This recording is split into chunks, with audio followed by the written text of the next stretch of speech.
I would like to welcome everyone to the luncheon today. Thank you for being here. I have some very exciting news. We are in the presence of champions right over here.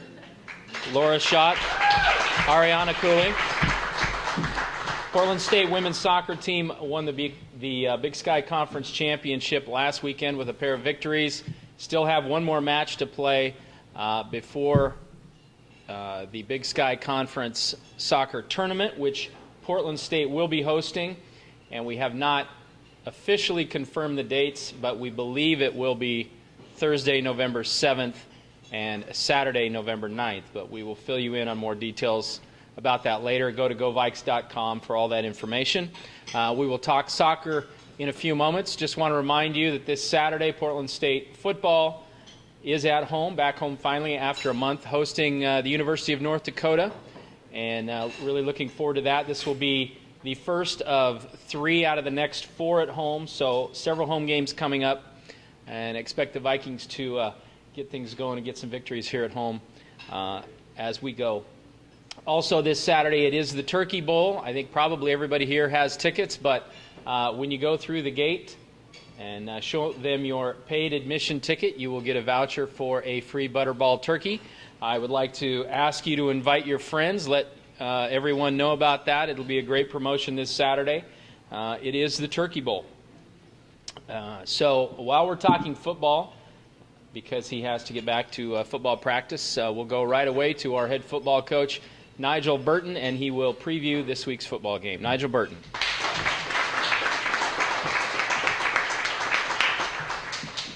Thanks for having me. Good to see everybody here at lunch. Once again, a big congratulations to Laura and the women's soccer team. That's awesome. Obviously we had a bye this past weekend, and everybody asks, I think Sylvia asked me, how'd I enjoy the weekend off? And my response was, I have no idea what you're talking about. One, I was still watching film and getting everything ready for the North Dakota game. 2, I was a dad for 3 days, which I have a lot of respect for my wife.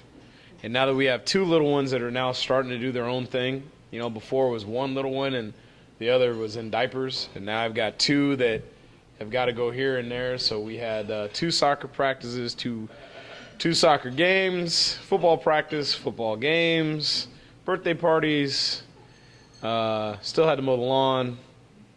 So it was basically I begged my wife to go back to work. So that was the deal. Thursday, actually, we canceled practice. I'm not sure I mentioned this last time. I think young people today, they're funny. They're funny little guys. It's like a contest on how hard my life is. And for some of us in the room who have lived through the post-depression era and drills of getting under your desk because in case Russia decided to drop a bomb on us and all those things, I don't think they really have a clue on what real hard is. And so we canceled practice on Thursday, and I said, the thing that we need to do is get back to reality. We've lost 3 games, and that's rough, and that is not anything that we would have anticipated. But understand still how blessed you are to be here at this great university, playing Division I football, all those different things. So we've got 9 practices to get ready for North Dakota. Typically we get 3, so I figured going from 9 to 8, Tom wasn't going to be that big of a deal. And what we decided to do is we went out and we broke up into our position groups. Some as small as 5, some as big as about 15, and we did 10 different community service events throughout the city. I kind of told Mike because I figured Mike would be upset with me if I didn't tell him. But other than that, it wasn't done for publicity. It wasn't done for any other reason than a little bit of a reality check.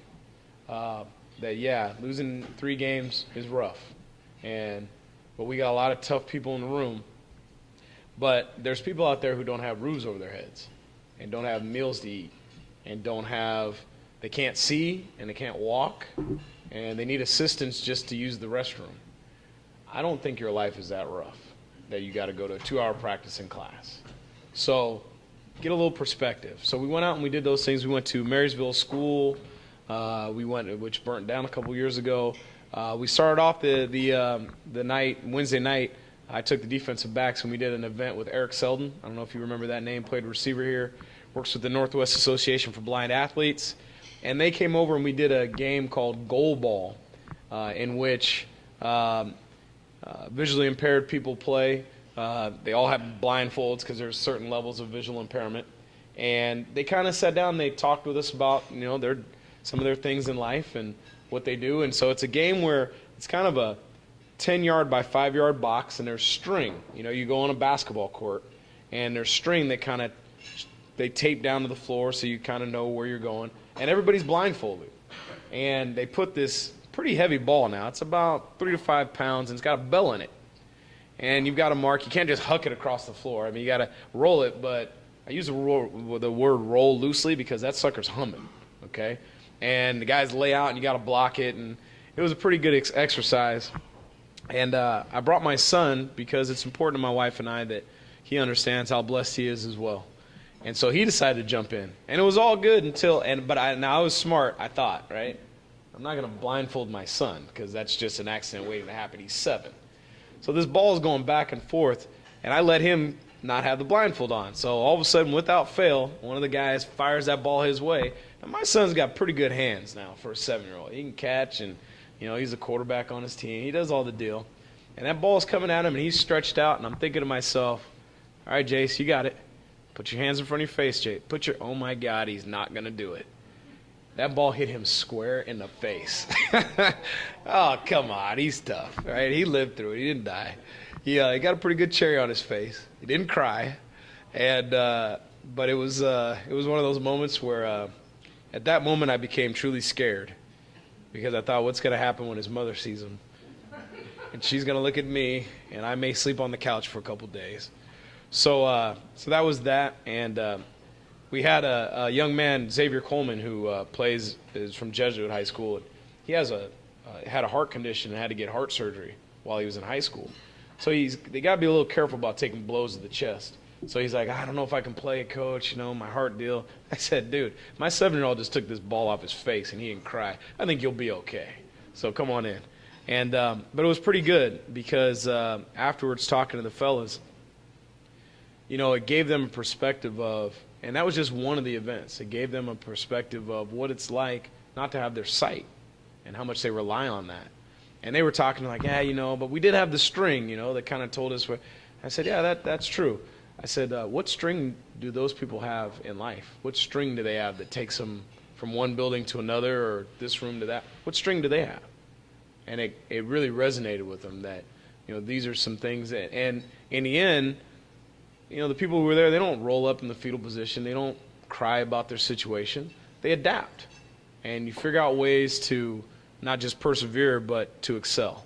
And that's exactly what our team has to do on Saturday. You can't curl up. You can't cry about your situation. You find a way to adapt, persevere, move on, and win. And so that was our story. We had guys that worked with the Oregon Food Bank. We went to different homeless shelters, all those different things, and that was our bye weekend. So it was. I think they got the message. So it's back to work. Play 1 o'clock or 1:05 kickoff against North Dakota. They're a very good football team. They're struggling a little bit as well. They're 2-5 right now. Lost a couple in a row. We don't want to be the thing that gets them back on the right track. The difference between us is this is I think their second road trip out of 7 weeks, whereas we've spent most of our life on the road the first part of the season. So we're looking forward to being at home and playing in front of our crowd and our fans, and getting back in the one column and getting everything going. So that being said and done, I appreciate the time. Appreciate you guys listening to my goofy stories.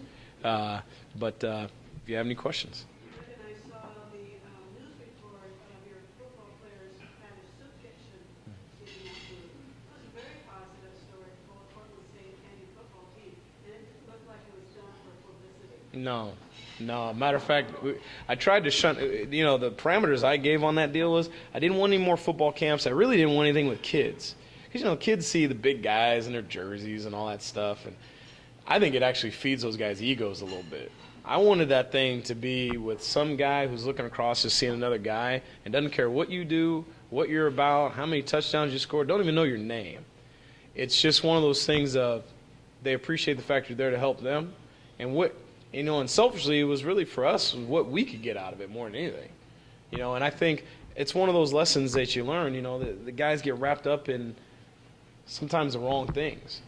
I'm not sure if you guys are familiar with the Grambling story, what happened at Grambling State this weekend. I mean, Grambling State forfeited a game this weekend because they talked about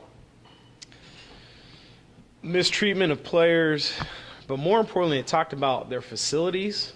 They didn't think their facilities were up to snuff. They didn't like that they were traveling on buses as opposed to flying like their opponents. And I watched the story with my wife. They threw up a couple pictures from their weight room. And there was maybe a hole in the bench, like where the padding had kind of gotten rubbed out a little bit. And there were a couple of little mats on the floor, they're kind of interlocking mat pieces. And maybe one or, a few of them are missing. And I looked at my wife. I said, Eddie Robinson just rolled over in his grave. Because those kids lost total perspective on what they do and why they do it. It's not about facilities. It's not about this diva mentality. It's none of that. You play the game for the guy next to you. That's why you play. And you do it for your family and your school and all those different things. And if you've got a gripe about that, then talk about that. Hey, I don't feel safe working out or lifting in this deal. But I said the other thing I think they completely lost track of was how they were affecting the other school, the other team, and those other seniors. Those other seniors may have 5 games left in their entire career, and you took one away from them because you didn't like your weight bench. And so it really played into that lack of having a grateful heart, that lack of appreciation for how blessed you are even to have the opportunity, have 2 legs and 2 eyes at work and all those different things. And, it kind of broke my heart. And so I was glad that we were able to do that with our team and giving them some perspective.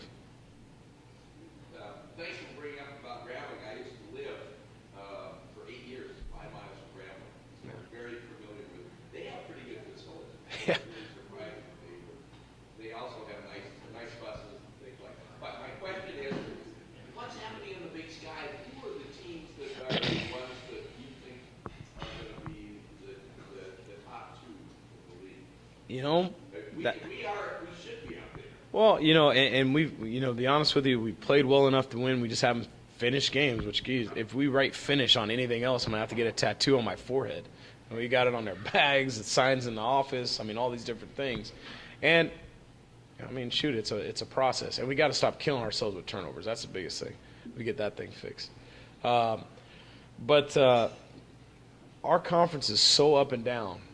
Northern Arizona, who you'd think would be, after beating Montana the way they did and playing as well, they barely beat Idaho State and they got killed the very next week after they beat Montana.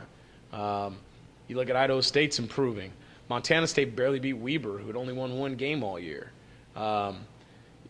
Montana's already lost a game in conference. It's so up and down. Cal Poly lost. It's parity. You got so much parity in this conference. And people are really investing in their programs and doing some things. And so, it's anybody can beat anybody in this conference at any point. And, I've coached in the Pac-12, Pac-10 back then, the WAC, and there's never been a conference I've ever been associated with that, had this level of parity from top to bottom. So I wish I could answer the question for you, Scott. I really can't. I would have 2 weeks ago I'd have said Northern Arizona, then I would have said Montana, then you say Cal Poly, Montana State. Is it Eastern? Is it us? Who is it? I think whoever wins this conference is going to have 2 losses. That's my bet. They'll have 2 losses in conference when it's all said and done. So, yes, sir. Obviously, I'm a Viking fan, but I grew up a Husky. Oh God. Comment on Don James. Did he recruit you? He did. His. James passed away this weekend. Yeah, his staff started, and then that fall when I was getting recruited was when he resigned. But so I'm a Line Bright guy, but Coach James actually endowed my scholarship when I was there. I was pretty lucky. He picked 2 guys, And my junior and senior year was me and Brock Heward. And he probably talked to me more than the guys that played for him for 5 years. And he was one of those people that he talked to you for 2 minutes and you never forget it. You know, he didn't have to say much. I think he was probably a little different after coaching than when he was coaching. But that program would not be anything, a shell of what it would be if it wasn't for him. And, you know, same thing. I read the news, and the first person I saw was my wife. And, you know, we all kind of lost a grandfather. It's really how it was. And it makes me sad thinking about it. So thanks for bringing me back there, Tag. That was awesome. But yeah, he was a great man. Great coach, better man.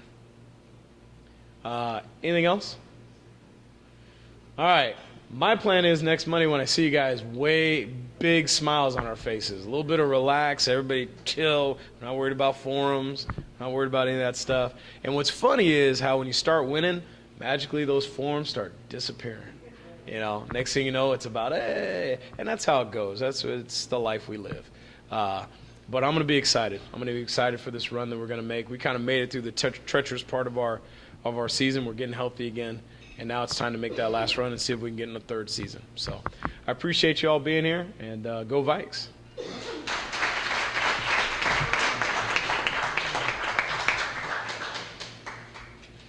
All right, thanks to Coach Burton. He is going to hustle off to practice, we think. We'll see how fast he can hustle. A couple quick announcements. Just to let you know, the volleyball team also still in contention for Big Sky Championship. The Vikings won twice last weekend. They are currently in second place, 8-2 in the Big Sky. Cross-country team will compete in the Big Sky Championship in 2 weeks. Actually, let me give you the date. On November 2nd, they will be competing in the Big Sky Championship. So those are a few things going on. I know the tennis team, the softball team also competed over the weekend, kind of some off-season tournaments. Softball team split with the University of Oregon at Irv Lynn Stadium, so that was really a nice result. I know they're looking for some answers there when you lose your star pitcher. Anna Bertrand has finally graduated. We tried to find her another year, but we couldn't do it. So that's always the key in softball, is to have that pitcher, but obviously they competed very well with the University of Oregon. All right, we'll move along to soccer now. And the women's soccer program currently 10-4-2 in the Big Sky, undefeated, 7-0-1. And that is quite impressive. First of all, we want to bring up our athlete of the week. And our athlete of the week is Ariana Cooley. She's a junior from Gresham, which makes me very happy because I'm from the east side as well. So it's great to have a local player from the east side here. A little bit about Ariana. She's a two-time academic All-Big Sky honoree. This year she has 4 goals and 2 assists. Big part of the team. And I'm going to have her come up here and just say a few words, and feel free to ask her some questions when she's done. Ariana Cooley.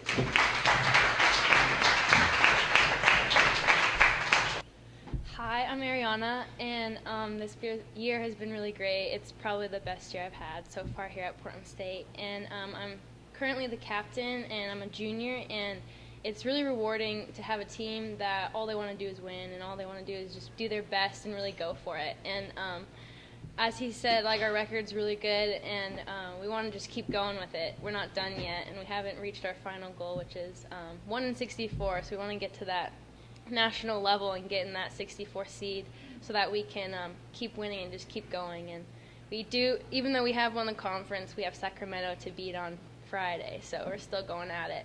And it's really been fun, and the team's great. The girls are so much fun, and we're really a family on and off the field, so it's really great. Question. I know going into the season you had a very young team, right, with a lot of players, and maybe you think you've exceeded expectations a little bit to be this successful, or what's been the key to having this much success with a young team? I think our leadership as the seniors and juniors is really great, and we've really brought in the younger girls as a family and to just help them succeed as well. So it's more of, it's not like the freshmen come in and we're like, oh, we're going to make you, we don't want you to do anything successful. We want you to suck. We don't want you to play, blah, blah, blah, right? But I think our attitude was more, hey, we want to win this year. Let's bring everyone in and really help them succeed, take them out early, and know that they're welcome here instead of not part of the team. So I think that was a big thing. Any other questions? All right. Well, Laura was my club coach, and it was close to home. I'm really close to my mom, and so I love the city and the environment. And even though it didn't have my major, I know I could still get to my major, and I really wanted to play D1 soccer, and Laura gave me that opportunity, which was amazing, and so I'm just really blessed to be here. Okay, next we'll bring up Laura Schott, and I want to say they've won the Big Sky regular season, and it's not just this season. This is the third straight year they've had at least a share of the conference championship, and I think 4 out of 5, is that right? 4 out of the last 5? So really remarkable success, and Laura Schott is going to tell us her secrets to success right now. Gosh, I didn't come prepared today to share all my secrets. I guess I didn't know I had so many secrets. First, I really liked what Nigel said today, just bringing some perspective to things. I think as coaches, we've all been there. You see athletes that can be entitled or just kind of lose perspective of what we're doing. And you go through those times, and sometimes events like that can really pull you out of it. And I can certainly say this year I'm very grateful to have a group that has kept perspective pretty well. And you have times where, you might lose it a little bit, but they've really always been able to come back to center and recognize we have a good group. We've achieved a lot already, but that's not all that we can achieve. And one thing that we say a lot with our group this year is we're not trying to be good. We're trying to get to great. And, they take these steps and they do great things, and they've definitely achieved good, but that's not where we're trying to go. And it's part of my personal philosophy too. We're not trying to be okay. We're not trying to do enough. We're trying to do what we can, and we want to continue to build on that mentality. Spoke obviously last week. Talked a little bit about the season, and we had another 2 games this past weekend. Weekend went very well. We were on the road, a good road trip. We played on Thursday, Saturday, which is a little bit different. Usually soccer plays on Friday, Sunday. When we play at home, most of the time we play on Friday, Sunday, although our tournament might be a Thursday, Saturday. We'll let you know. Hope to see you all there. But an away weekend against Weber in Idaho, Idaho State, I should say, is always a tough weekend. Weber State, right now, has the highest RPI in our conference.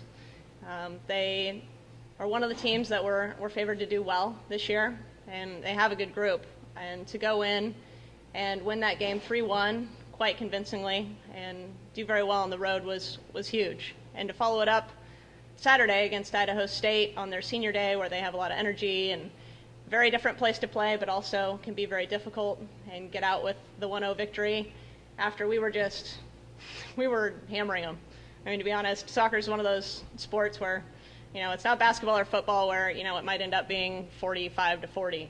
A lot of the time it's a 1-point game. It's a 1-goal game, and we were just trying to keep pressing and get the one, and eventually we did with 5 minutes left. And in the first half, we outshot them 9-1, and sometimes it just doesn't go in easily, and we just had to keep pressing, and then eventually it did. And the young woman you see here next to me got the assist on the goal. So very good weekend. We're really happy with where we're at, but we still have work to do, and we're looking forward to this coming weekend and then the tournament. So with that, I'll take any questions. So who do you predict are going to be the other teams in the tournament with you? You're in, but who else? Yeah, and we clinched very early. Usually we don't know until the last weekend. Nigel was mentioning a lot of parity in the conference with football teams. It's the same in soccer. To be sitting where we're sitting is usually rare in our conference. I think that it's going to look like Weber and NAU will be in, and then there's still a little bit of jostling for the 4th position. We have 4 in our tournament. It'll probably be Idaho State or Northern Colorado, with a couple of dark horses that can still get in, but they need teams to lose twice in the next weekend. So it's a tournament format, 1 plays 4, 2, 3? Yeah, that's exactly it. One will play 4, 2 will play 3 on Friday or Thursday, and then the championship will be on Saturday or Sunday. And the winner of that tournament goes to the NCAA tournament. Did your training for the team and their activities change between, say, your last game and the championship, or did you do things any differently? The only thing that's a little bit different is we've had single game weekends, but we will have a bye weekend. For us this year, it sets up well because this time of year you end up with players that are tired or dinged up or need a little extra rest. So that sets up well for us. In terms of training, when we get to the end of the year, soccer really has more in common with cross country than a lot of other sports. It's pretty cardio based. We run a lot. We have to get up and down the field, and it's a pretty big field. So at this point in the year, we're about as fit as we're going to get. It's maintaining that fitness and then being as healthy and prepared and ready to go as we can be when the game starts. So our training does change. It gets shorter, whereas at the beginning of the year, when we're in double days, we'll go 2.5, 2 hours. Training today was about an hour and a half, and that's with yesterday off and tomorrow off.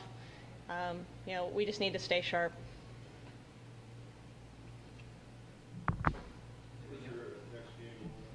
When's the next game? Our next game is at Sacramento State on Friday, so our last game's away. We have an away-heavy schedule this year, so with the 9 games that we play, 5 are away and 4 were home. The ones that were home are over until the tournament, which will be home, which will be very nice. But yeah, our next game is Friday against Sac. I think so.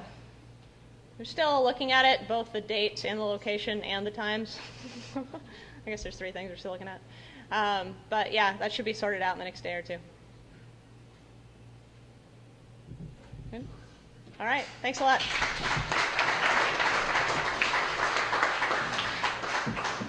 Okay, once again, Big Sky Soccer Tournament.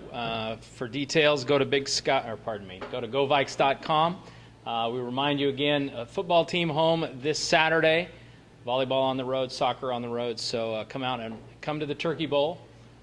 Get your tickets. 1 o'clock kickoff. You can hear the game on Freedom 970, and you can also listen to it online. Thanks, everybody, for coming, and we will be back here next week.